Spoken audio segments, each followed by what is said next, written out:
Straight ahead on Valley News Live at 10, dictatorship, nightmare-like. Those are terms former employees are using to describe a police department under a local chief. We'll have the latest on our investigation.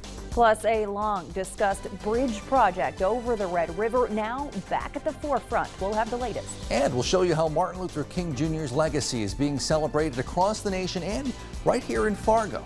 Valley News Live at 10 starts right now. This is Valley News Live at 10. Welcome to Valley News Live at 10. I'm Justin Betty. And I'm Stacy Van Dyke. We're starting the week out with a first alert weather day tomorrow. Joining us straight away with details is Chief Meteorologist Hutch Johnson. Hutch. Stacy, Justin, thanks so much. Good evening, everyone. Here's what you need to know. It is a first alert weather day on your Tuesday. Not all of us are going to get measurable snow out of this system. In fact, most of us that see it will be up to the north. Let's get right to the meat and potatoes, as basically along Highway 2 and points north, we'll see a band of 1 to 3 inches of snowfall potential as we go through midday. So the morning commute up north will be a challenge. Some along the international border, Roseau, all the way out towards War Road and the Lake of the Woods County area, including you and Baudette, could see 2 to 4 inches isolated places with a little bit more. Here are some of the impacts that we're watching for you. Number one, morning snow will be a problem in the northern valley. There'll be just a little bit of wind with it, so watch for slippery roads. Gusty winds develop as we go through the afternoon hours, and it gets bad for a lot of areas because we'll have some blowing, some drifting, some areas with near zero visibility,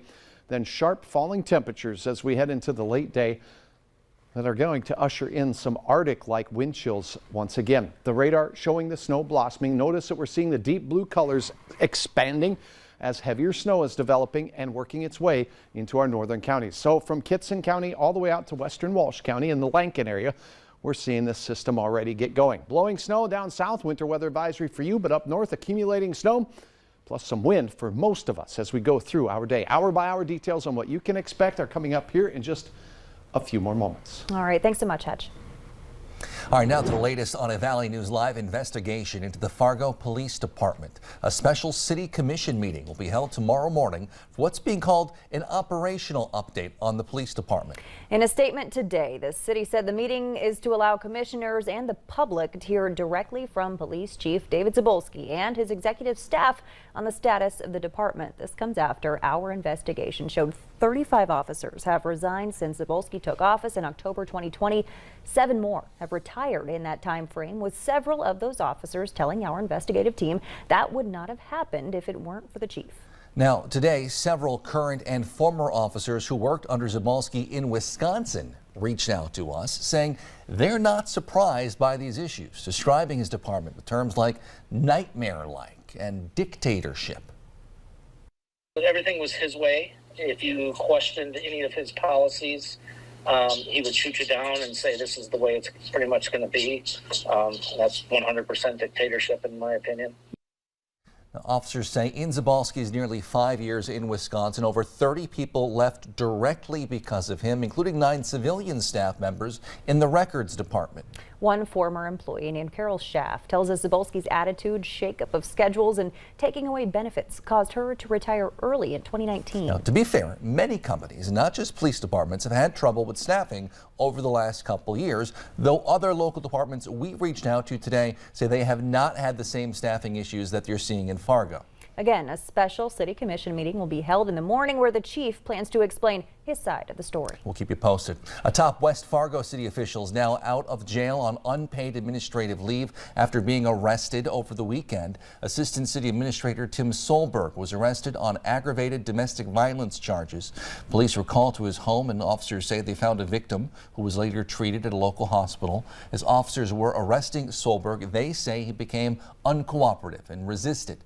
Dispatch logs show Fargo officers were on scene for nearly 4 hours. North Dakota's State of the State address, which was scheduled for Wednesday in Fargo, has been postponed. The governor says he's dealing with laryngitis and having so much trouble with his voice that he thinks it would distract from his message. The governor tested negative for COVID as recently as this afternoon. The plan to announce a new date for the speech is sometime in the near future. New for you at 10. After decades of discussion, the conversation regarding a Southside Bridge connecting the cities of Grand Forks and East Grand Forks is again at the forefront. Today was the last meeting of the Future Bridge Traffic Impact Ad Hoc Committee, finding that 56% of people prefer for the bridge to be built at 32nd Avenue South. But the committee member representing that area stresses if a bridge is built there, it would create safety issues. A lot of those kids in that area walk and bike to school. It's the largest concentration of young school-age kids in this entire region. And you're talking about massively increasing traffic. The negative aspect, I think, is really hyper-focused into your neighborhood.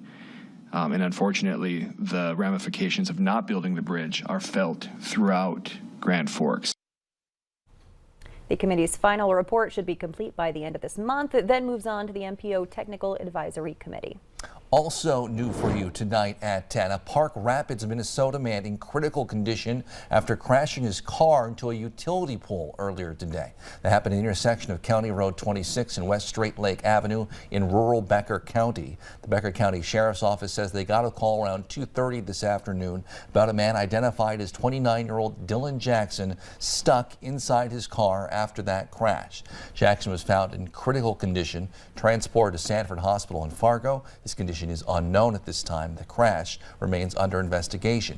A Moorhead man was also seriously hurt in Becker County after his snowmobile hit a tree.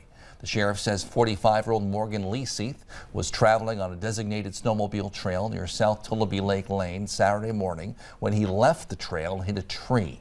He's flown to Sanford in Fargo. No word tonight on the extent of his injuries. A Sioux Falls woman accused of faking her own kidnapping from a local pizza restaurant has now been charged with attempted grand theft and making a false report to authorities. Last February, the woman, who works as a delivery driver, called her husband and said she was surrounded by multiple armed men, all demanding money. Police were able to ping her phone to a restaurant in Brookings where she was arrested. Court documents say that woman wanted a break from her husband and acknowledged she had not been kidnapped. Millions of families are starting the week without a monthly deposit from the Child Tax Credit Program. It's now expired. A bill that includes a provision to extend the credit is stalled in the Senate. The credit started as part of the Biden administration's $1.9 trillion coronavirus relief package. Experts now say even if the credit is somehow renewed, a payment for this month is unlikely. Today would have been Betty White's 100th birthday, and in remembrance of her love of animals, people from all over are participating in the Betty White Challenge and donating to local animal shelters. For Love of Dog Rescue has received nearly $4,000 so far, and Homeward Animal Shelter has surpassed their 10 grand goal. We have an update since we made this video. They've raised more. It looks like now more than $11,400. Wow. Today is Martin Luther King Jr. Day, and dozens of people in the Fargo-Moorhead area celebrated Dr. King's legacy at the Fargo Theater today. Valley News Team's Nishay Taylor shares how this civil rights activist efforts are inspiring the community.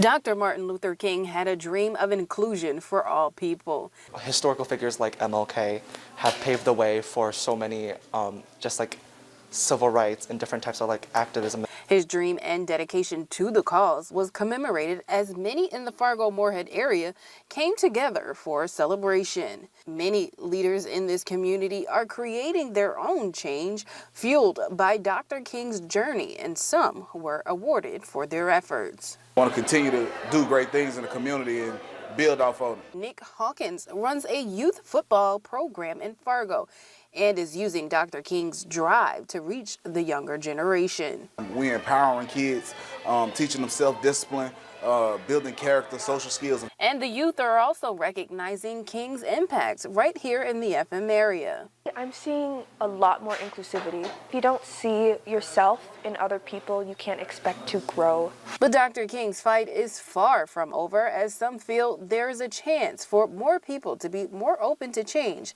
as the community grows. I always have an open mind, open ear for the new wave and things that's coming. We all here to accomplish one goal, and you know, once we put our minds to it, we can do anything. In Fargo, Nishay Taylor, Valley News Live. Later here on Valley News Live at 10, hear why airline officials are warning about the upcoming move to 5G wireless. And in weather, some changes are on their way as we head into the morning. Our northern counties are expected to have some accumulating snow. It's beginning already. Kittson County, not far from you in Kennedy, a heavier batch of snow with bigger flakes. Your hour-by-hour forecast is next. Join me for weather.